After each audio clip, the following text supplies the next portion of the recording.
Hello everyone, welcome to my channel. मैं आपकी Hindi teacher Saroj मान। आज बच्चों हम पढ़ेंगे चैप्टर 4 जिसका नाम है अमर शहीद भगत सिंह के पत्र। इस पाठ में शहीद होने से एक दिन पहले अपने कैदी साथियों को लिखा गया यह भगत सिंह का अंतिम पत्र था। जब वो उनको फांसी की सज़ा होने वाली थी उससे पहले उन्होंने अपने जेल के साथियों को यह पत्र लिखा था। तो देखो, शहीद होने से एक दिन पहले अपने कैदी साथियों को लिखा गया उनका यह अंतिम पत्र था। साथियों, स्वाभाविक है कि जीने की इच्छा मुझ में भी होनी चाहिए। मैं इसे छिपाना नहीं चाहता, लेकिन मैं एक शर्त पर जिंदा रह सकता हूँ कि मैं कैद होकर या पाबंद होकर जीना नहीं चाहता। भगत सिंह अपने साथियों को क्या बता रहे थे कि जीने की इच्छा मुझ में भी है, लेकिन मैं इसको छिपाना नहीं चाहता लेकिन मेरी एक ही शर्त है ज़िंदा रहने की, और वो क्या थी कि मैं किसी तरह से कोई कैद या किसी की कैद में रहकर या कोई भी पाबंद होकर मैं जीना नहीं चाहता हूँ। मेरा नाम हिंदुस्तानी क्रांति का प्रतीक बन चुका है और क्रांतिकारी दल के आदर्शों और कुर्बानियों ने मुझे बहुत ऊंचा उठा दिया है। इतना ऊंचा कि जीवित रहने की स्थिति में इससे ऊंचा मैं हरगिज़ नहीं हो सकता हूँ।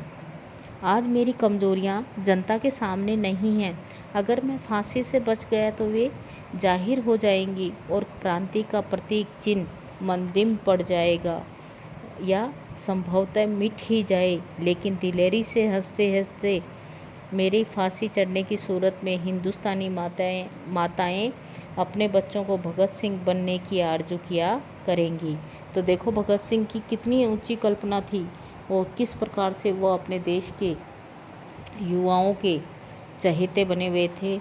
और वो क्या कह रहे थे, अगर आज मैं फांसी से बच जाऊंगा तो ये जो मैंने जो क्रांति आज़ादी के लिए जो मैंने युद्ध छेड़ रखा है इसमें भी मैं पिछड़ जाऊंगा और सब लोगों की नज़र में मैं बहुत ही पीछे चला जाऊंगा। जो मेरे को आज आदर्श मानते हैं या जो भी छोटे बच्चे हैं उनकी माताएं अपने बच्चों को भगत सिंह बनाने का सपना पूरा करना चाहती हैं, तो मैं उनकी नज़रों में भी गिर जाऊंगा।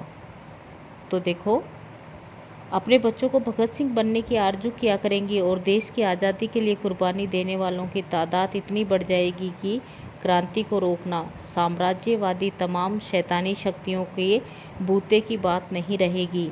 हाँ, एक विचार भी मेरे मन में आता है कि देश और मानवता के लिए जो कुछ करने की हसरतें मेरे दिल में थी उनका 1000वां भाग भी पूरा न कर सका। तो देखो, भगत सिंह क्या बता रहे हैं अपने साथियों को कि देश और मानवता के लिए जो कुछ करने की हसरतें उनके दिल में थी, उनकी इच्छा थी, उनका 1000वां भाग भी वह पूरा न कर सके। मतलब वो इससे भी बहुत कुछ ज़्यादा करना चाहते थे अपने देश के लिए। अगर स्वतंत्र जिंदा रह सकता तब शायद इन्हें पूरा करने का अवसर मिलता और मैं भी अपनी हसरत पूरी कर सकता था। इसके सिवाय मेरे मन में कभी कोई लालच फांसी से बचने को नहीं आया। मुझसे अधिक सौभाग्यशाली कौन होगा। आज मुझे स्वयं पर गर्व है। अब तो बड़ी बेताबी है कि अंतिम परीक्षा का इंतज़ार है। कामना है कि यह और नज़दीक हो जाए।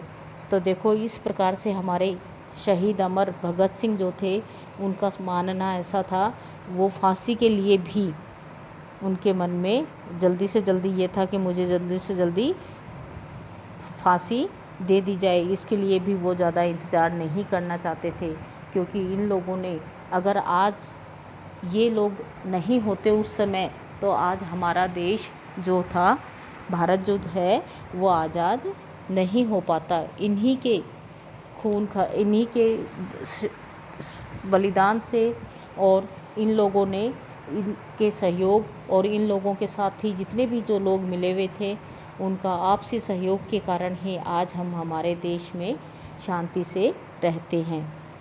आपका साथी भगत सिंह। 22 मार्च 1934 को यह पत्र लिखा गया था। अब दूसरा उन्होंने अपनी माँ को लिखा था, अपने भाई को लिखा था, जब उनकी माँ को जेल में मिलने नहीं दिया गया था। जेल में माँ से भेंट न होने पर भाई कुलवीर सिंह को पत्र लिखा था उन्होंने। उनके भगत सिंह के भाई का क्या नाम था? कुलवीर सिंह। प्रिय भाई कुलवीर सिंह जी, सत श्री अकाल। मुझे यह जानकर कि एक दिन तुम माँ जी को साथ लेकर आए और मुलाकात का आदेश नहीं मिलने से निराश होकर वापस लौट गए, बहुत दुख हुआ। तुम्हें तो पता चल चुका था कि जेल में मुलाकात की इजाज़त नहीं देते, फिर भी माँ जी को साथ क्यों लाए? मैं जानता हूँ इस समय वे बहुत घबराई हुई हैं, लेकिन इस घबराहट और परेशानी का क्या फ़ायदा? नुकसान ज़रूरी है, क्योंकि जब से मुझे पता चला है कि बहुत रो रही हैं, मैं स्वयं भी बेचैन हो रहा हूँ। घबराने की कोई बात नहीं, फिर इससे कुछ मिलता भी नहीं है। देखो, उनकी माँ, भगत सिंह की माँ, उनको फांसी से एक दिन या थोड़े दिन पहले जेल में मिलने के लिए आई थी और उनको मिलने नहीं दिया गया। जब यह बात भगत सिंह को पता चली तो उन्होंने अपने भाई को पत्र लिखा कि तुम माँ को जेल में क्यों लेकर आए, और जब उनसे मुलाकात नहीं हो पाई तो वो घर जाकर बहुत ज़्यादा रोई हैं, और इससे मैं भी बहुत ज़्यादा बेचैन हो रहा हूँ। सभी साहस या हिम्मत से हालात का मुकाबला करें। आखिरकार दुनिया में दूसरे लोग भी तो हज़ारों मुसीबतों में फंसे हुए हैं, और फिर अगर लगता है एक बरस तक मुलाकातें करके भी तबीयत नहीं भरी तो 2-4 मुलाकातों से भी तसल्ली न होगी। मेरा ख्याल है कि फैसले और चालान के बाद मुलाकातों से पाबंदी हट जाएगी, लेकिन माना कि इसके बावजूद मुलाकात की इजाज़त न मिले, इसलिए घबराने से क्या फ़ायदा? तुम्हारा भाई भगत सिंह। यह पत्र उन्होंने 3 मार्च 1931 को लिखा था, सेंटूस जेल, लाहौर से। यह पत्र अंतिम पत्र उनका था, भगत सिंह का। एक पत्र उन्होंने अपने साथियों को लिखा था और एक अपने बड़े भाई को लिखा था। तो ये इस पाठ के कुछ शब्दार्थ हैं और इनको आपको अच्छे से पढ़ना है। Thank you everyone.